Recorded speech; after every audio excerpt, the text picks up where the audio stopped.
Welcome to Look to the Moon podcast, bringing together two friends with stories that need sharing. Join us, Jodie and Nicole, as we navigate life after loss, discussing topics around birth, trauma and baby loss, and providing a safe space for others to share their stories.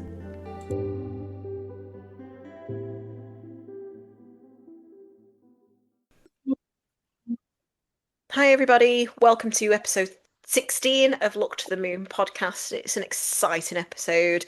Today we are doing another interview with the lovely Cara, who has reached out to us on TikTok, which if you listen to the previous episode, we're new to TikTok and we don't really know how to operate it, but Cara has found us. Oh, you just don't have a clue how to turn your laptop on. No, I'm social media.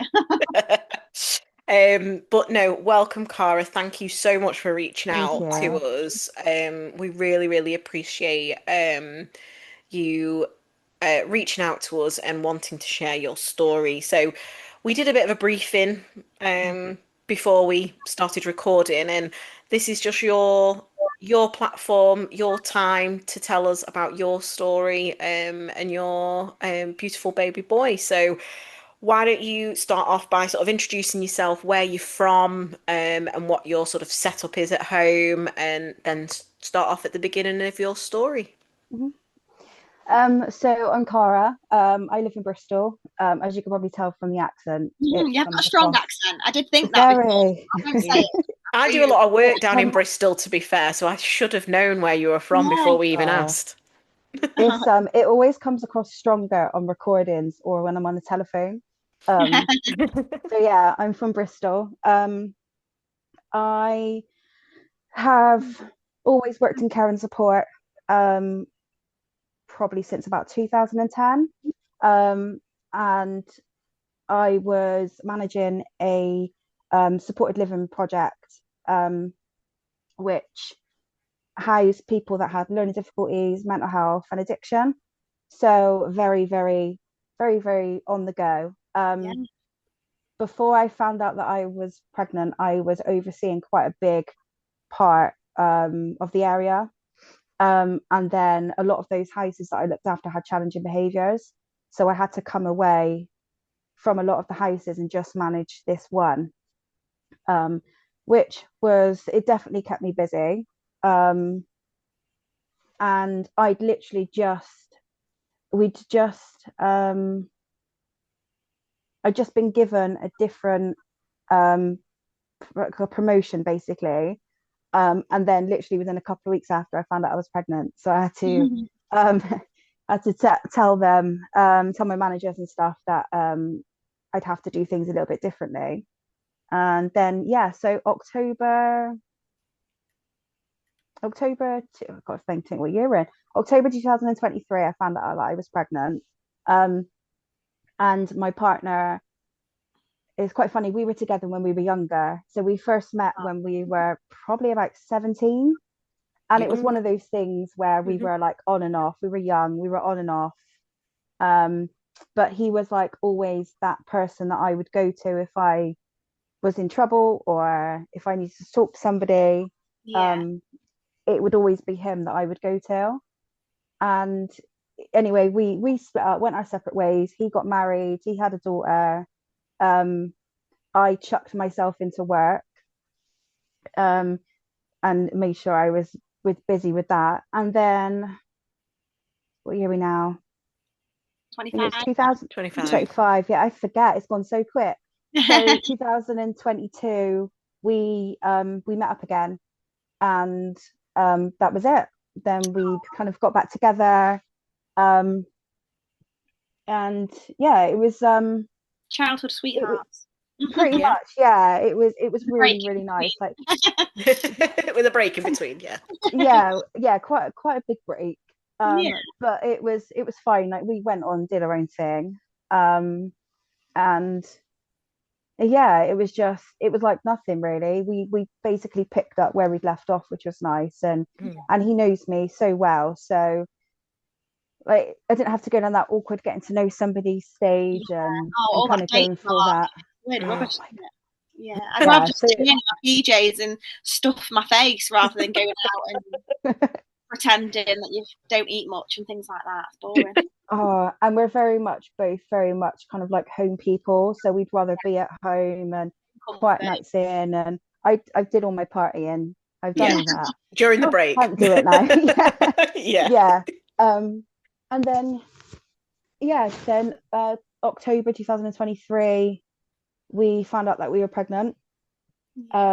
We weren't trying, so it was a nice kind of surprise. Yeah. I remember being in work, and I was always doing something, and I remember standing up, and I was like, oh, that's a different ache. It was like really, really low, like probably like your pelvic area just Yeah. above. And it was like a nagging pain. And I remember going back to the office, and I was chatting to my manager, and she was like, "You sure you're not pregnant?" And I was like, "No, I'm No. not pregnant." And she was like, "Oh, I think you should go do a test." So went back Saves an to awkward went conversation with your manager telling you you're pregnant. pretty Isn't a much. guest. She was like, "I was going to say something to you the other day." She said, "But now you've said this." And I was like, "Oh, okay." So left, finished up what I had to do, left, went and bought a pregnancy test, went back to my flat. And I remember thinking, oh, it's going to be nothing. It's probably just me. I'm probably just tired. And it's just my body telling me to slow down. Yeah. Did like the test, just did the little strip ones.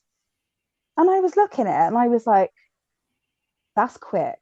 Like, surely that's my eyes playing up. Quick as anything, 2 lines. And I was like, no, Oh. no. So Denial, I complete had denial. like, yeah, it really, really was. So I did like these little strip tests.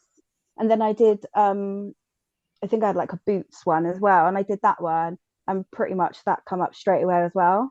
And I literally just burst out crying, and Oh, it wasn't an upset. I'm upset. Oh my god, what am I gonna do? yeah. It was like, oh my god, I can't believe it. Like, Having a baby. I'm Yeah. pregnant. Yeah. And I remember ringing my partner Mike, and I was like, oh, where are you to? And he was like, oh, I'm just like heading up this way. And I was like, wait there, I'll come and get you. So I'm I've driving got to go something meet to him, show and I'm you. shaking. And I've got the test. I've got like the boots test just in the little cup holder at the moment, like just sat there. And I'm waiting for him to where I've met him, and I'm shaking like how am I going to tell him? Like how do I say it? How do I bring it up? So I just did like usually like if he goes to the shop, do you want anything? I'm like, nah, surprise me. And then like he'll come back and he'll just put something in my hands. So I was like, you know what? He got in the car and I was like, all right. And he was like, yeah. And he was like, what's wrong? And I was like, nothing. I was like, close your eyes a minute. And he's like, what? I was like, close your eyes. And he's like, oh, for God's sake, what have you got me?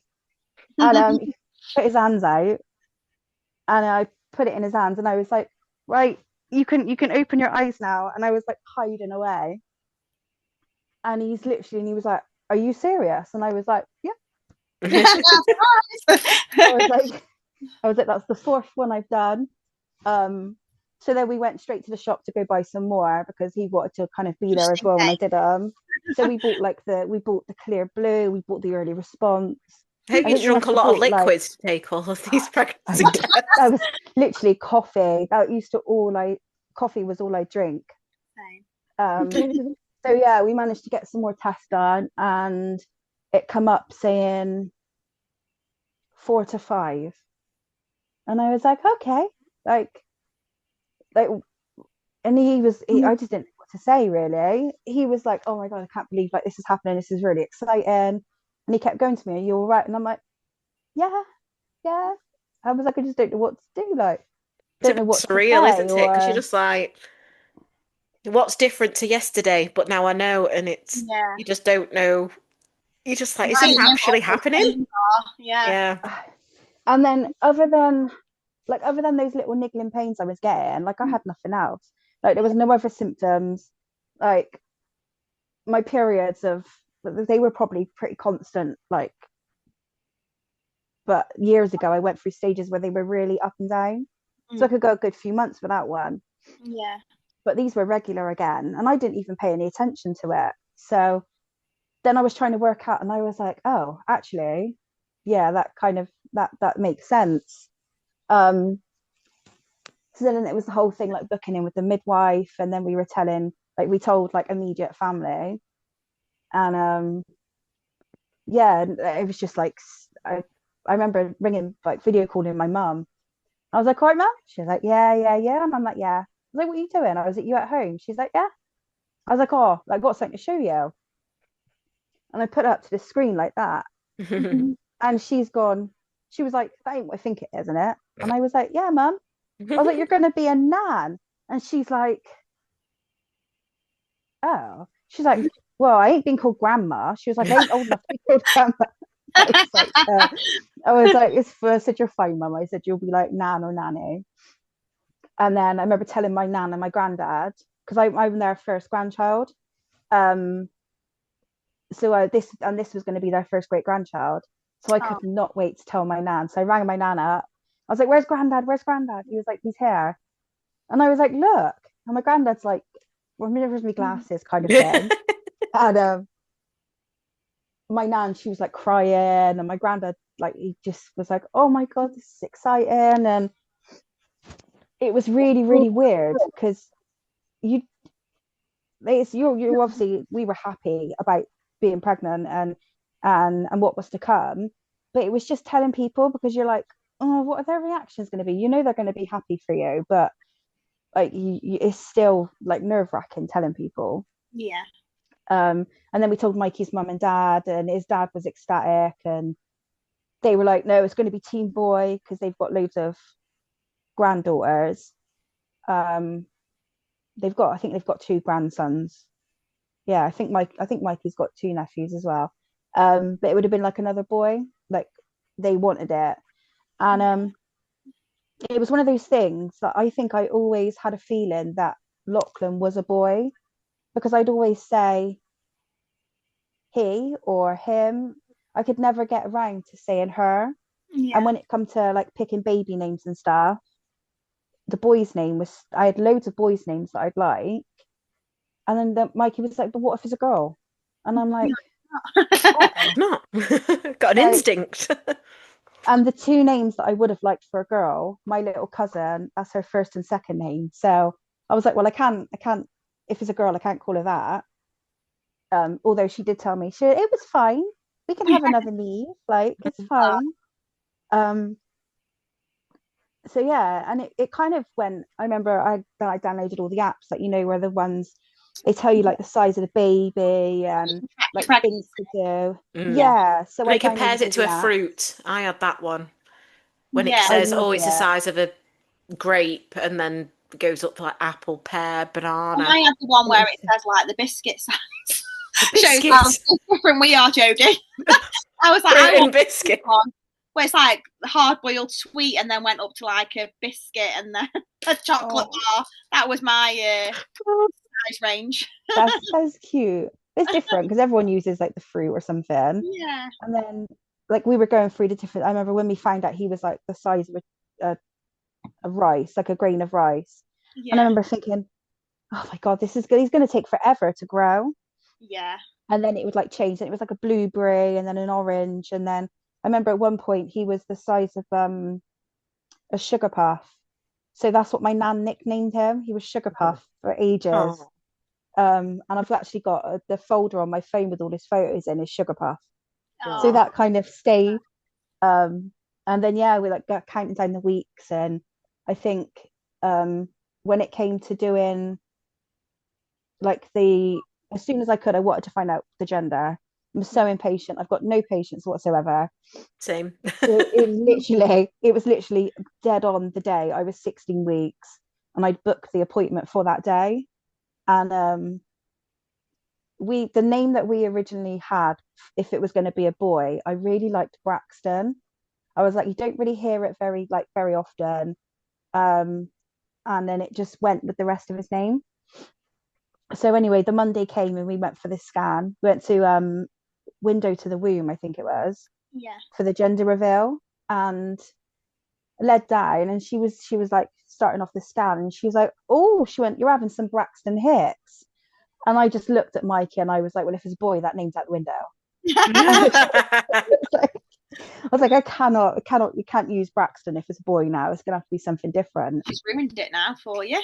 Oh, I know. And that carried on for ages. So she was like, right, go for a walk around the car park, have a drink, and come back.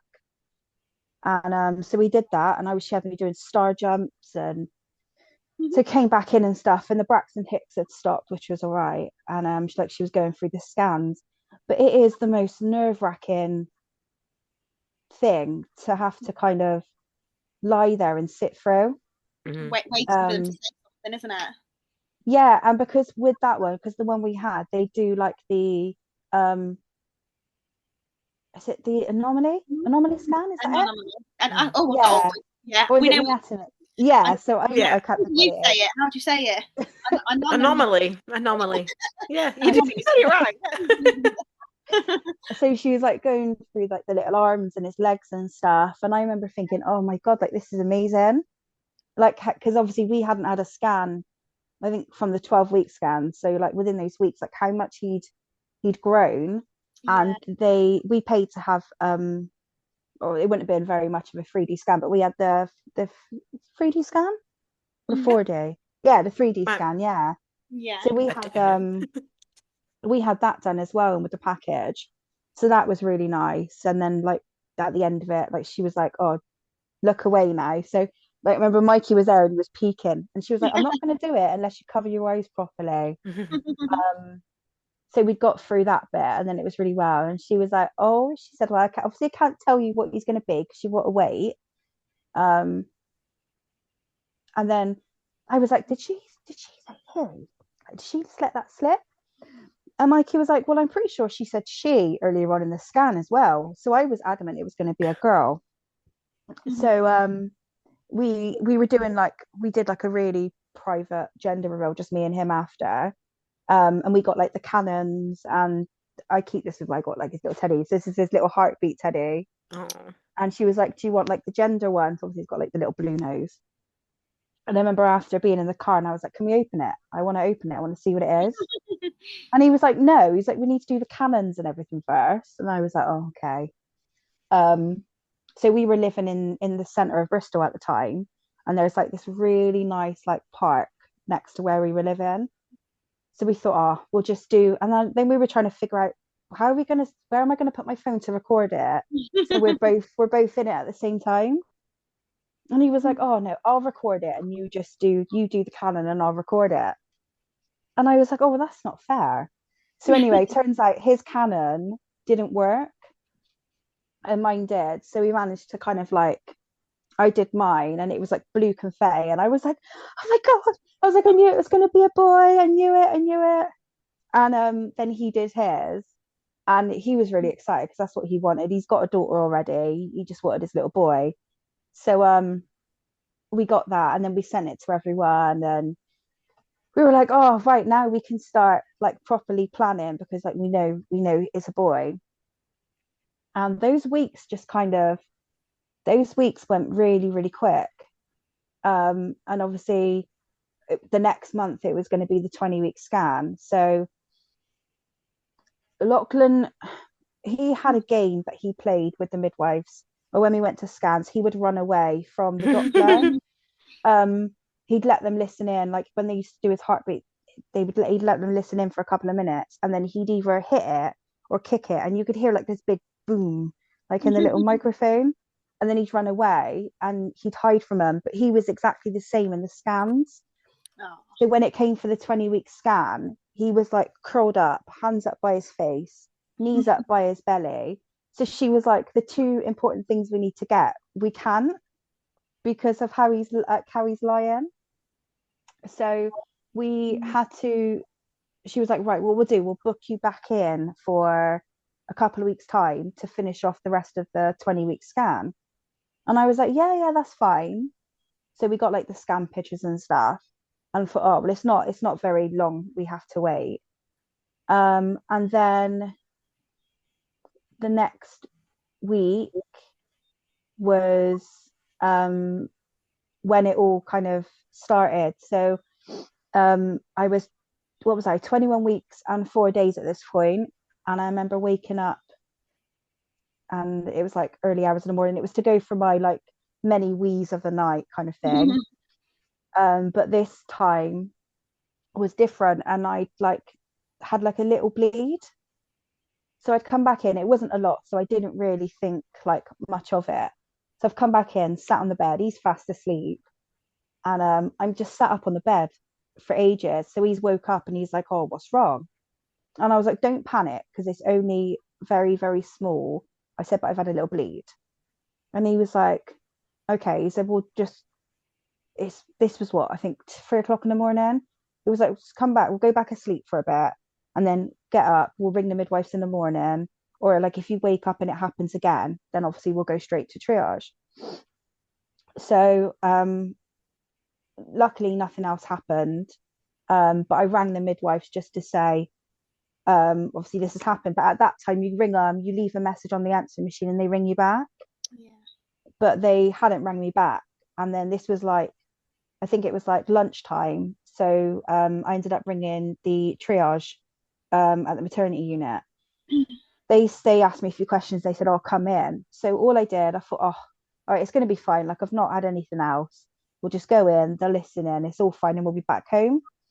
So I just chucked a couple of things in the bag, and we went to, because we were at, even though we were living in town, I chose to go to one of the other Bristol hospitals, Southmead. So we did that, and um, they listened to the heartbeat. Lochlan was fine. Like all my obs were fine, but because because I was still quite early on, they wanted me to have an internal just to see like what would have caused the bleeding. So I was like, okay. So come back out, said to Mikey what the plan was, and he was like, all right then. So we were just waiting, and then got called down to one of the other units, and the doctor came in, and he was like, "Oh, I'm just gonna get like a speculum, and we'll just do a little internal exam just to see what's happening." And he literally, I think it was seconds. He basically had a quick look. He'd come back up, and he was like, "Oh, so I've seen something that I didn't really want to see."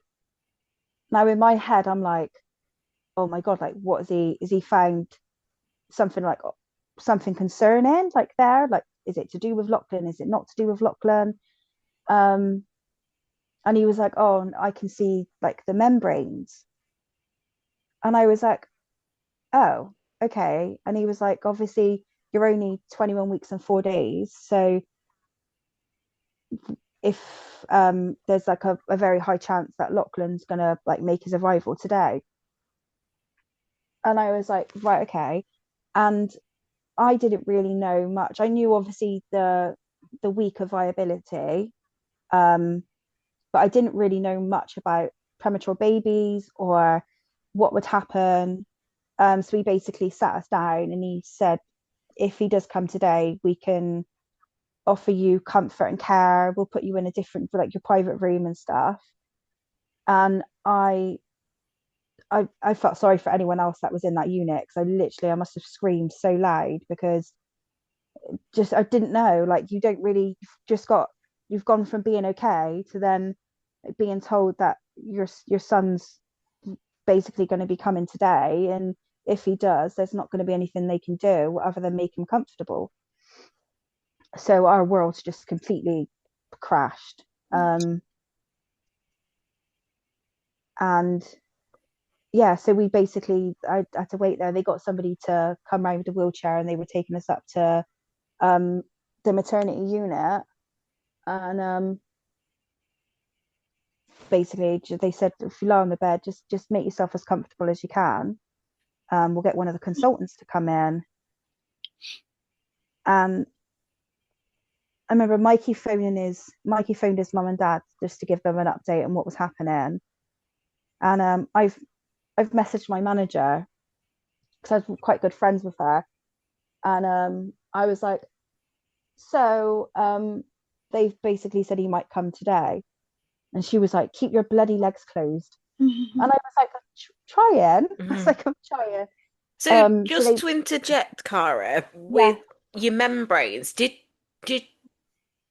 when you said you had a little bit of bleeding and you'd got Mm. up and gone to the toilet, do you think your waters went when you went to the toilet, or No, are you I not didn't. seen I any didn't. evidence of your membranes? Because No.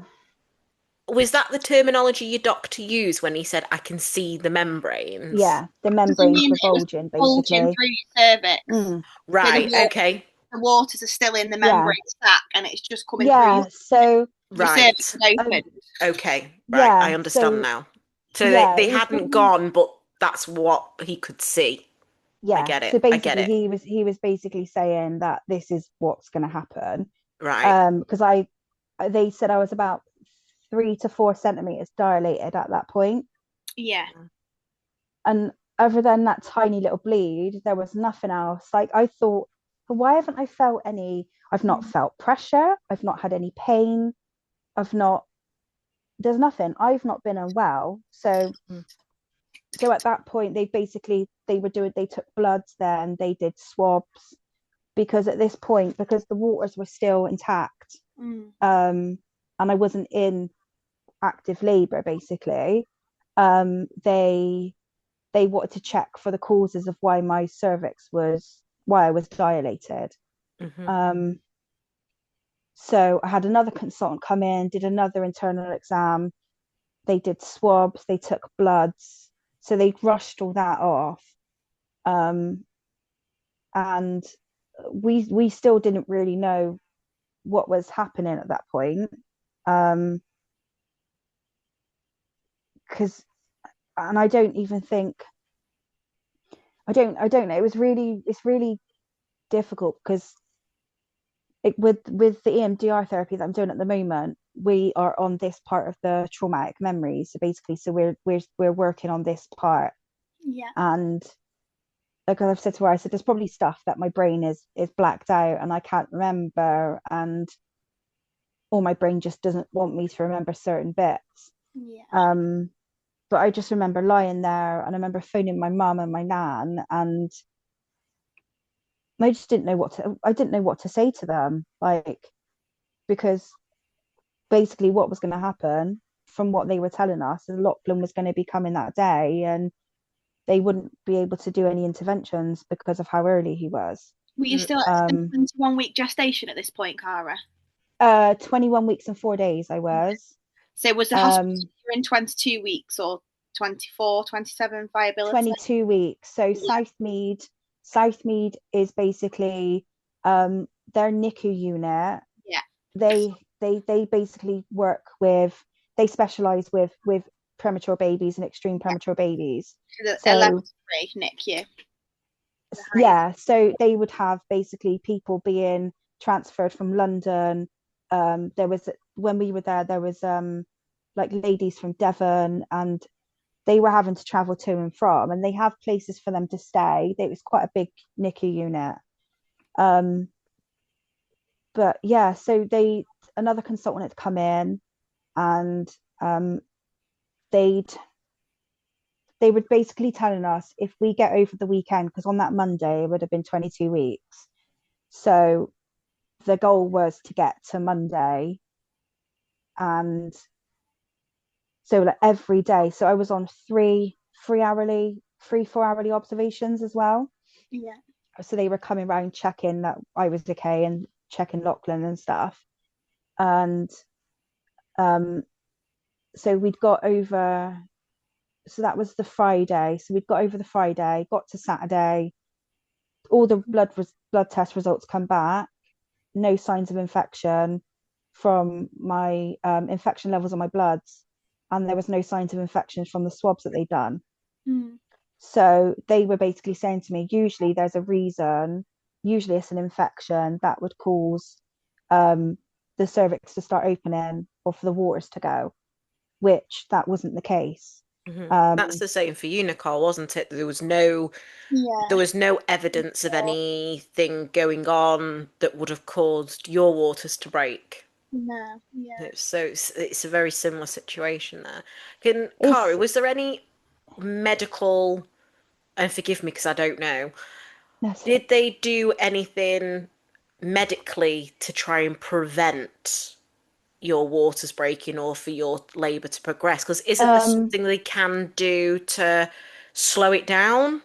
Is that right? yeah, so that they medically, they didn't do anything at that point. They wanted me to get to 22 weeks. Okay. So they wanted me to get to the plan was, so I had 3 or 4 different consultants that kept coming in every 3 to 4 hours to give me different options, different outcomes of what could happen. But at that point, they didn't give me any medication or anything like that. Okay. Um, so we'd got over the Saturday, we'd got over the Sunday, and then as soon as we got to the Monday, they'd put me on the magnesium drip, they'd put me on preventative antibiotics, and I'd started the steroid injection as well. Okay. So the magnesium drip was obviously for his brain function and to protect his brain. And then the steroid injections that I was getting was to help his lungs. Yeah.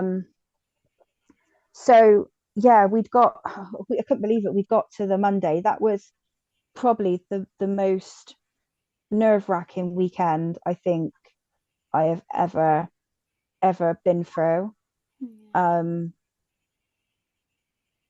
Because especially when they would come and do my obs and they would come and do his heartbeat, um it was just, and when you're waiting, it's in those seconds when you're waiting for them to find the heartbeat. um that was that was difficult as well, because you're thinking, oh my god, like you because you don't really know, because obviously I also had an anterior placenta. So when it came to feeling Lochlan's movements, they basically used to say to me, you're not going to feel much. But I could actually feel him quite early on. It was like, it was such a weird feeling. It would go from like little like waves. And then it was like you could feel his like little hands move and like his feet moving and stuff. And because of when previously when I before I'd had to go off from work, before we went into hospital, his movements would go with like my routine of the day.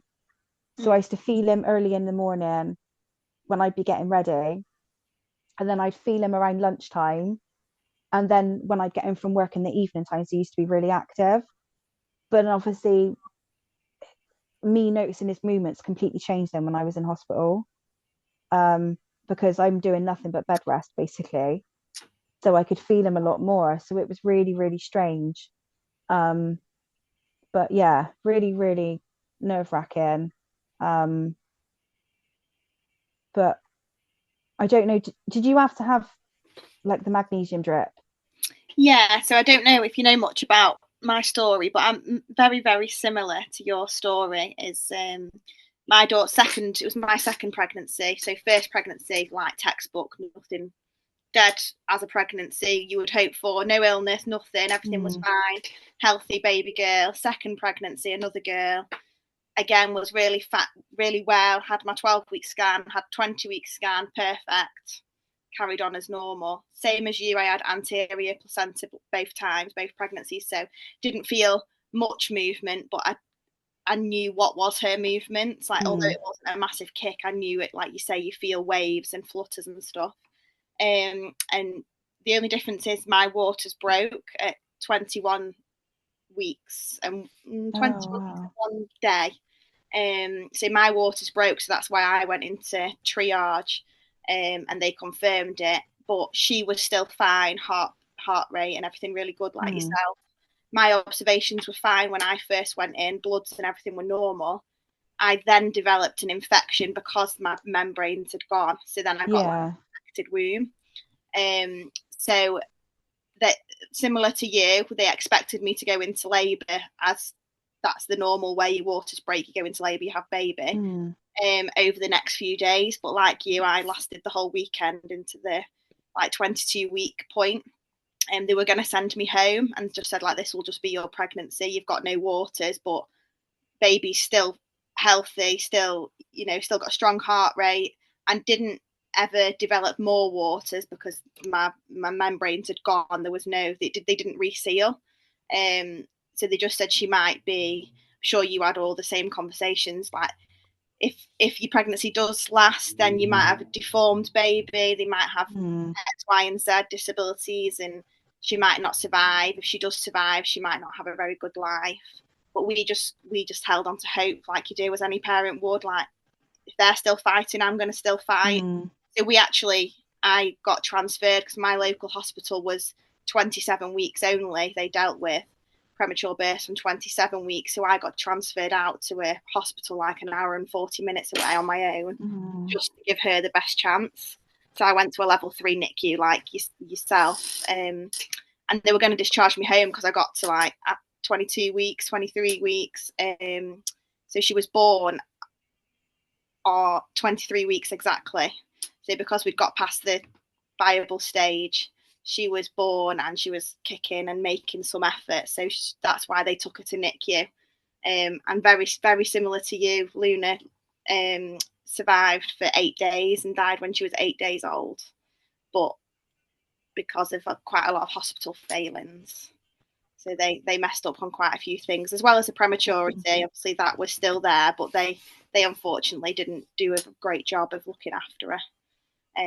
So yeah, very similar to you, but I had magnesium and steroids when they said that I was then in active labour, and they give it like very, very quickly. But yeah, it was awful. Don't know how you felt with them drugs, but my God. It was terrible. They warned me. She said that you will feel like you've wet yourself. She said, but I promise you, you're not weeing yourself. Yeah. It's just the sensation. And because I had to have the magnesium twice. Yeah. So the first time they did the magnesium, it wasn't so bad. Like the midwife, bless her, she just grabbed this massive towel, she soaked it under the water and just slapped it on my head. I had somebody beside me, I had the sick bowl and everything. And she was like, right, the first 10 minutes are going to hurt. They will be the worst. And then it settles down. Oh my God, literally your body feels like it's on fire. I felt like I was dying.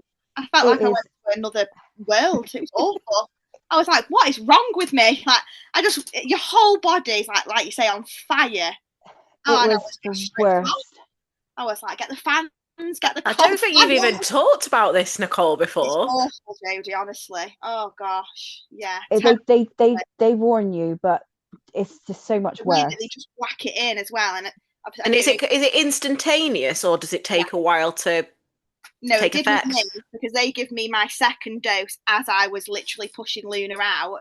So while the cord was still attached, they said get it in now. So they whacked it in, and I was like, Jesus, what's this? It was awful. Oh yeah, never forget that. It is not nice. No, but it settles down. Like I think the first 10 minutes are the worst when they're first putting it in, and then it does. You do still feel hot. Yeah. But yeah, I remember. Because Mikey was beside me, he was holding my hand when I was having it done, and I was like, I know she said that I'm not weeing myself. I said, but it really, really feels like it. I was like, can you just check the sheet to make sure that I've not wet myself? And he was like, no. He's like, you're fine. And I was like, oh my God. And then the steroid injection as well, she like put it in my leg, and I was like, oh, that's not too bad. She was like, I've not started putting it in yet. And I was like, oh. And that as well, it just shoots a hole down your body. I was like, what is that you've just given me? It made my whole leg go numb. They whacked it into me. Horrible. And then get onto the ambulance stretcher to transfer me to the other hospital. I was like, this leg doesn't work. I can't move. Like, you've just a complete dead leg. And now you're telling me, oh, just get up while you lost all your water, just get up like nothing's happened and get onto this stretcher. And just hop along with one leg. I can't move that leg. Oh, I think what they expect, I think they do expect us to be able to do quite a lot, when really we shouldn't be, and we actually we can. Because so I think we got to the 22 weeks on that Monday, and then it was like, one consultant wanted to do a C-section, one consultant wanted to just leave me, and another consultant was talking about the rescue stitch. I was going to ask about that, but I didn't want to ask if it was a sore subject, but I was going to ask. No, it's fine. cervical stitch? Mm. It was, yeah, it was really, really strange. So I think they weren't going to do the stitch because they'd done a scan. They repeated a scan on that Monday, um, and they didn't want to do too many internal examinations on me because they didn't want to introduce infection or Yeah. rupture basically my waters. Um, but when they did that scan, I was 6 centimeters dilated, so Okay. that was too far for the stitch. Okay. So that was on the Monday. So again, they were coming in talking about our options. I was carrying on with the medication, and the obs and everything. And then I remember Wednesday night, they came to do another scan, and Lochlan had moved back. So they were like, "Oh, okay, well, they'll be able to do the stitch." And I was like, "Well, no, no, no, they've already said I'm too far gone for the stitch." Um, so she was adamant. The doctor that come in was adamant that they'd be able to do it. So then Thursday morning they did like the ward rounds and stuff, and then another consultant come in to see me, did an examination, and he was like, "No, we can do the stitch." And I was like, "Well, are you sure?" So he Because basically is the took me risk with through. that they could rupture your membranes? Yeah, Yeah. yeah. So Okay. the stitch could rupture, and then they could also rupture when they were putting in the stitch. So I was like, oh, well, can we talk about this a minute? Because this is a huge thing. I don't just want to say yeah or no. Um, and Mikey was basically saying to me, well, it's completely up to you. Hmm. Whatever you want to do, we'll go with that. Um, so we decided to go with the stitch. So the consultant come back in, and he was like, right, well, you can't have any, don't like obviously nil by mouth until lunchtime, and we'll get you down then at lunchtime and we'll get it done. And I was like, okay, that's great. Didn't really know what what was gonna like happen or what they had to do. And I was like, will I be put out for it? And he said, no, but you'll have like a spinal block done. Okay. So they wheeled me down to surgery, and I just remember being sat on this bed, and I had to basically sit in the middle of it and lean forward. Hmm. And I was going to Mikey and I was like, I can't. I was like, I am so scared. I was like, it's gonna hurt. I'm not good. Like, I can't do it. And he was like, look, you'll be fine. The anaesthetist was amazing. Yeah, they're usually pretty good. Um, The one that did mine was great, to be honest. And he had to like try again because I started coughing when he was just about to go oh in. no. And I'm like, and my husband's like, just wait, wait, wait, she's got a cough. Like, "Oh." And you just, and I you hear many horror stories about them hitting something they shouldn't hit. And and yeah, you've got it, to stay still. yeah. And I remember when you just said sitting on the edge of the bed and sort of arching your back and leaning forward. I remember that quite vividly when I had to have mine done. I couldn't look at the needle, so No. I don't know how long the needle was that they put in my back, but I seen something on TikTok actually the other day, and it was like, so this is the size of the needle. And I said to Mike, and I was like, is that what they put in my back? And he was like, yeah. Mhm. I was like, how? Because Yeah. they'd numbed it. They'd put a load of spray on stuff on my back and they'd numbed it. So I didn't feel it. And then I remember the anaesthetist had this like metal thing, and he was like, right. He was like, I'm gonna touch all down your legs, all up to your basically your like your ribs. And if you can feel cold, then you can feel pain. And I was like, right, okay. And he was like, right, can you feel that? And I was like, nope, no, no, no, no. And I was like, no, I'm good. I'm numbed. And then they, it was such a weird, because I've never had to have um like surgery where the bottom half of me would have to be Hmm. numbed. Yeah. So I'm led on this bed. They've tilted the bed back to try and get as much of like the cervix they can, but I couldn't feel my legs. So I know my feet are there at the bottom, and I can feel myself trying to like push my feet to see, and I'm like, I can't feel nothing. I'm like, but I'm just like led back. They've got some proper cheesy like 90s pop music on, and I just led there. The anaesthetist keeps checking in. He's like, "You all right?" And I'm like, "Yeah." Mikey, they let Mikey come in as well. So Mikey was like sat beside me holding my hand. And he was like, you're doing great. But he was obviously watching what the surgeon was doing. And he said, I don't get how they do that, because obviously they're working, and I still don't understand. I still don't get how they've managed to do that. So they did that anyway. I didn't realize that obviously I'd have a catheter in after. So they brought me back to the ward, and I've gone to sleep, and I've woke up, and obviously the feelings started to come back in my legs. And I said to Mikey, I was like, what's that by my ankle? Like, what is down by my feet? And he went, it's the catheter bag. And I was like, I've got a catheter in. And he was like, yeah. He was like, well, if you needed to go to the toilet, he said, you're not going to be able to get up and walk. And I was like, well, yeah, that's actually really true. I said, I didn't realize that had happened. And I've never had a catheter before. That is the weirdest thing ever. It's And one I of was the like, most undignified things ever. Like I remember, and I must have looked like a right state. I was in a wheelchair after I'd given birth. Obviously, I'd had an epidural, just had a C-section. I couldn't walk, couldn't get up. And so I had no pants on, obviously, but I mm, had, do you know one of those, are they called Oodies? Oodies? Yeah, oh right. yeah. So, like, it could have fit like three people in, and it was Harry Potter.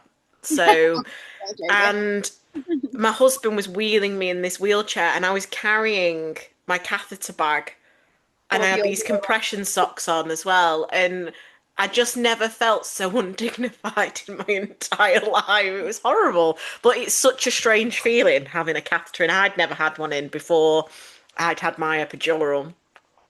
It was really weird. I was like, because obviously when you need to go to the toilet, you get that feeling, don't you? But it was like there was none of that. And I was like, oh, okay. Well, that's kind of like, he said, if I'm drinking, because they were telling me I need to drink loads. And anyway, one of the midwives come around. She's like, right, we need to take your catheter right now. And I was like, oh, but I'm going to feel everything. I was like, is that going to hurt me? Because I obviously I didn't have a clue they'd put it in. So I'm going to feel this now because it's all wore off. And she was like, no, you won't feel anything. So So she strange. did it. She was like, just relax. She was like, I promise you, you won't feel nothing. She was like, relax. And I was like, okay. And she was like, there you go, done. And I was like, what? I was like, I didn't feel nothing. She was like, see, I told you. And I was like, that's just the weirdest thing ever. So anyway, they came, and then obviously they need to measure your urine output after you've had a catheter. She was like, right, drink plenty, give me loads of wee, otherwise you're gonna have to have a catheter in again. And I was like, no, no, no, because this time I won't be numb, so I'll feel it, and I don't want that. And anyway, yeah, so she kept bringing me jugs of like water in and juice and stuff. Um, and yeah, so I was on bed rest, but it was really, really strange because they wanted to send me home the next day. And I was thinking, surely that can't be right. Like, I'm basically a high risk, like, just had this procedure done. Before that, we thought Lochlan was going to be on his way, and now they want to send me home And where I'm not going to have how any. many weeks and days gestation were you at this point? So that was Thursday. So I was 22 weeks and 22 weeks and 3 days Okay. at this point. Um, but so that was the plan. They were going to send me home, and I was like, well, I don't really want to go home. I don't feel that's the right thing to do. Luckily, there was one of the midwives, Lisa. She was amazing, bless her.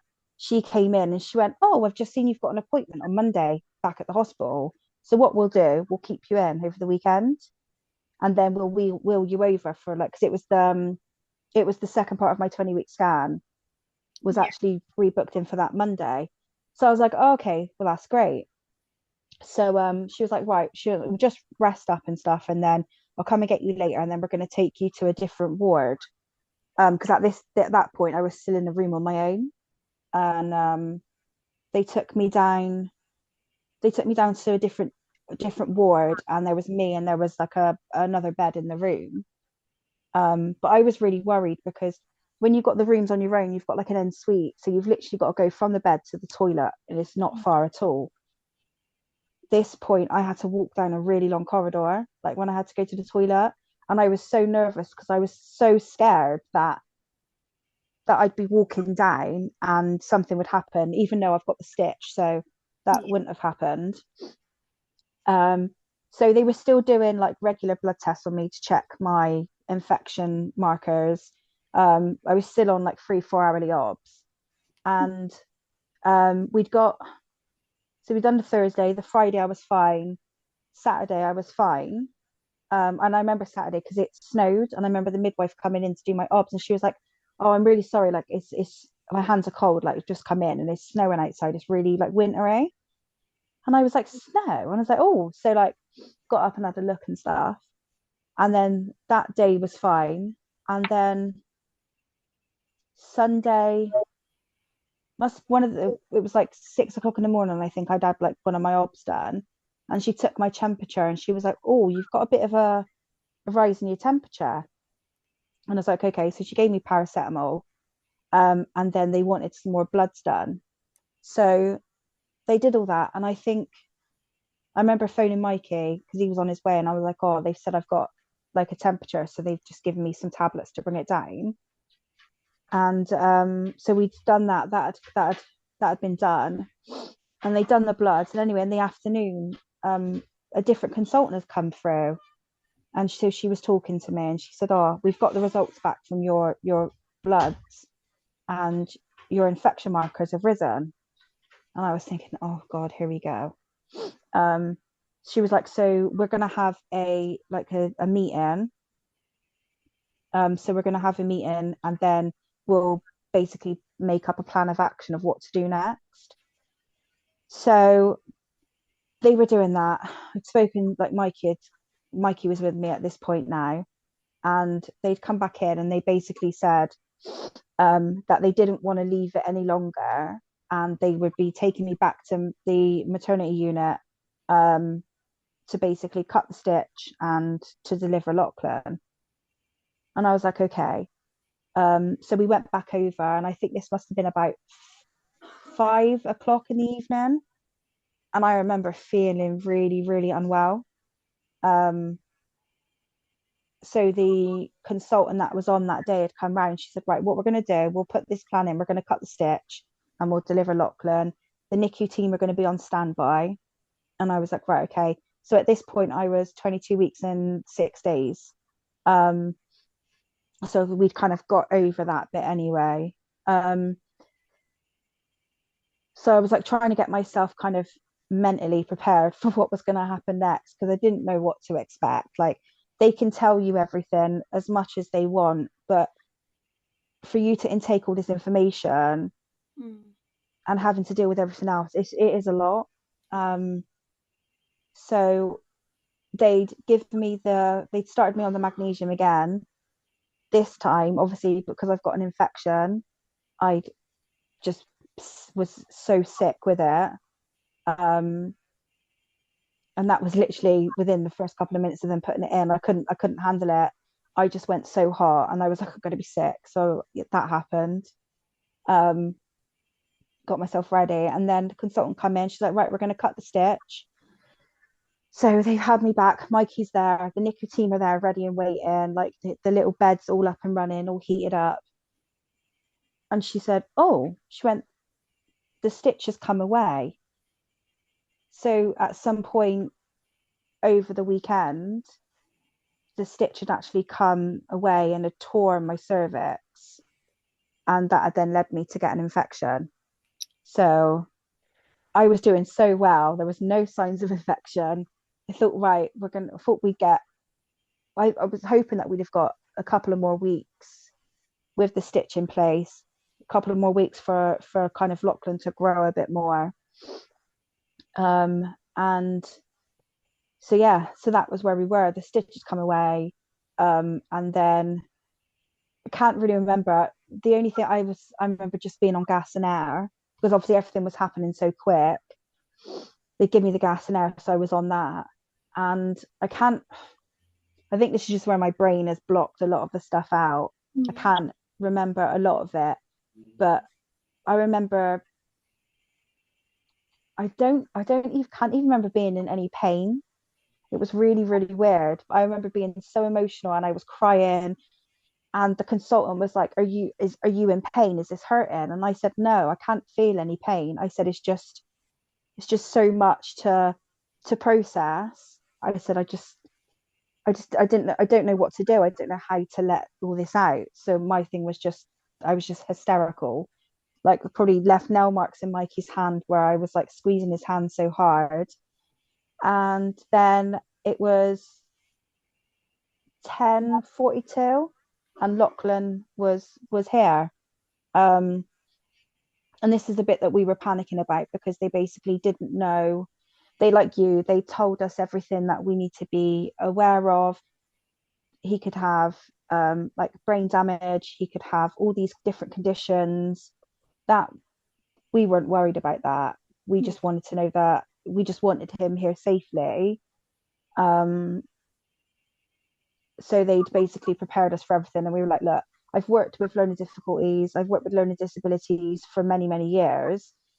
So it's not something that scares me. Like it's going to be different because it'll be my own child, but I've got a lot of experience kind of working with different conditions and stuff. So I wasn't worried. He was going to be our little boy no matter what. Um, so he was born at 10:42. And I remember the NICU team grabbing him, putting him over on the bed, and obviously the midwives were still dealing with me. So I was going to Micah and I was like, oh my God, is he okay? Is he okay? And they'd obviously got him tubed up and stuff. And he was doing better than what they were expecting. I think because of somebody born so early, you don't really know kind of what will happen. And yeah, they got him all set up, and I remember obviously I still had to deliver the placenta, so my midwife was helping me with that. Mikey was like watching Lochlan and watching what they were doing, and um yeah, they said to me, do you want to hold him? Like, and I was like, I didn't even realize that was going to be an option. So I remember they had him on like this little pillow with this little blanket around him, and they were holding the tubes, and they literally just like handed me this tiny little red baby, and I didn't know what to expect. I didn't know whether I was going to hear any noises from him or whether he'd be silent. I just didn't really know. I didn't know what to really expect from a premature baby, and not only a premature, somebody extremely premature, obviously like Luna and Lochlan.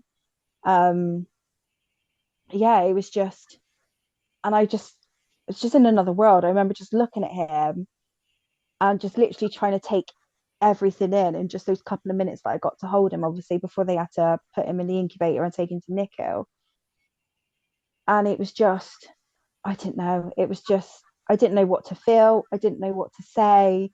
Like, I didn't know what to do. I just holding this tiny little baby, and he was literally so diddy.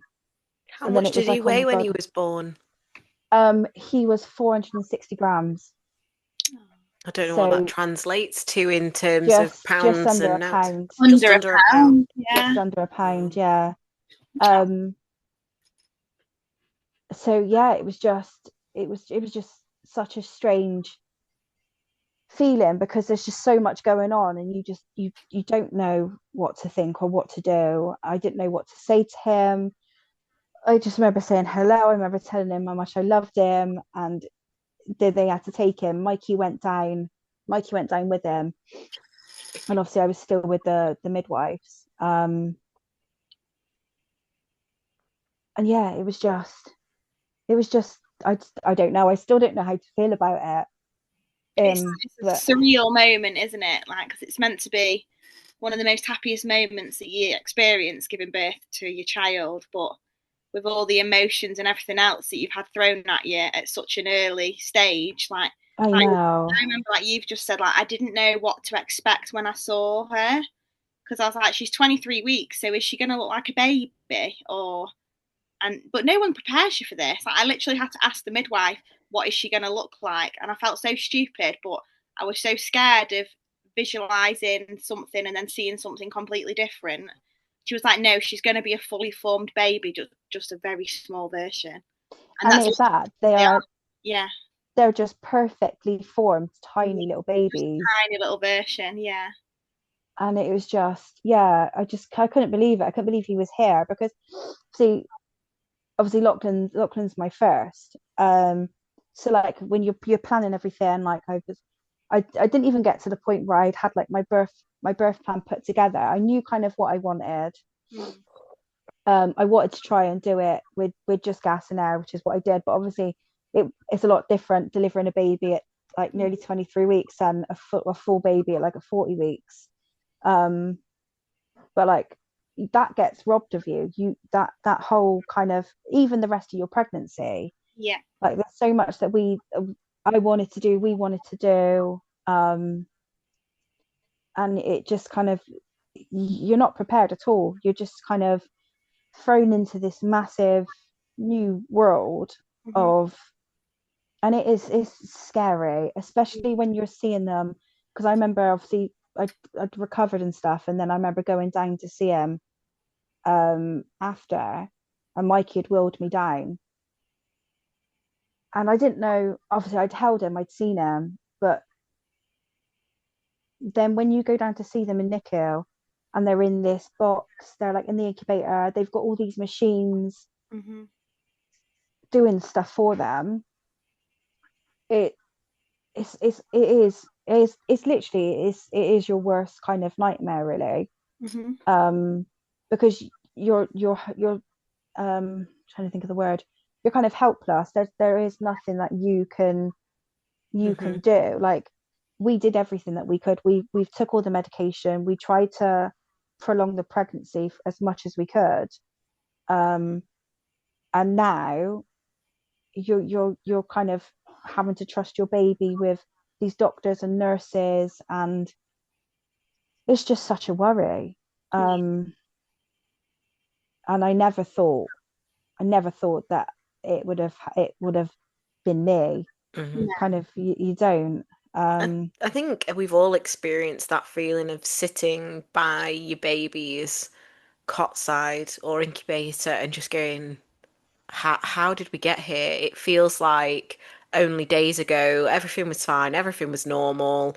You Yeah. know, you couldn't, I don't think you can ever anticipate being sat in that chair and, like you say, handing your baby over to people you don't know and mm, trusting that they do the right thing, which we know, Nicole, in some cases they don't. And it's like you say, you can feel completely powerless and completely out of control. But it felt like it wasn't me going through it. I felt like it was like I was watching it happen and it wasn't happening to me and my partner. Um, and I look back now and I feel like it seemed like it happened at a million miles an hour. So before you could process one thing, something else was happening. Yeah. And you're in a different mm, hospital being looked after by different doctors. I don't know whether you guys feel the same, but that's how I felt. I felt like everything was just going a million miles an hour and I couldn't bring You myself can't catch up mentally with to it, can you? adjust. Yeah, you Yeah. can't catch up mentally to get comfortable with the position you're in and get your mind around it and and be fully understanding of the situation as well and being fully informed. I felt, looking back now, I felt during my labour and after, I felt very ill informed, which made me feel very out of control, which makes me very uneasy. And that's how the whole experience I found being in intensive care. And like I say, I don't know whether it's the same for everybody, but that's definitely how it made me feel. Hmm. Yeah, I think it's in NICU, like it's a complete different world, and it's very different to the world that we're so used to. And I remember afterwards, obviously after Luna died, and we had a debrief with the consultants, and I remember saying to them like, why didn't you ring me? You know, you're telling me that like her heart had stopped beating, but you didn't think of ringing me. And they were like, oh, well, that's normal on a NICU. And I'm like, no, that might be normal for a neonatal intensive nurse to experience a baby's heart to stop beating. But as a parent, that's not normal. And I'm Mm. like, I remember saying, like, your normal and a parent's normal is a complete different world. And mm, you can't make that judgment of what my normal is. Like Yeah. my baby's heart stops beating for seconds or minutes. I want to know, and you should let us know, because that's one of the things that happened, Cara, with us, is that they didn't let us know when Luna's heart had stopped beating, and they resuscitated her without us knowing, and without permission. And that only came after she died, and it was going through coroner's court, and very long-winded story. And I'm like, no, that's not okay. Like, what your normal is as intensive care nurses is not a parent's normal. This is a complete foreign world to us, and we're relying on you giving us correct information and informative information for us as parents to make our informed decision about our baby. Like, that is not your baby, that's our baby. And that's our decisions to make. Yes, you might be medical professionals, but at the end of the day, she's still our baby. We have parental responsibility.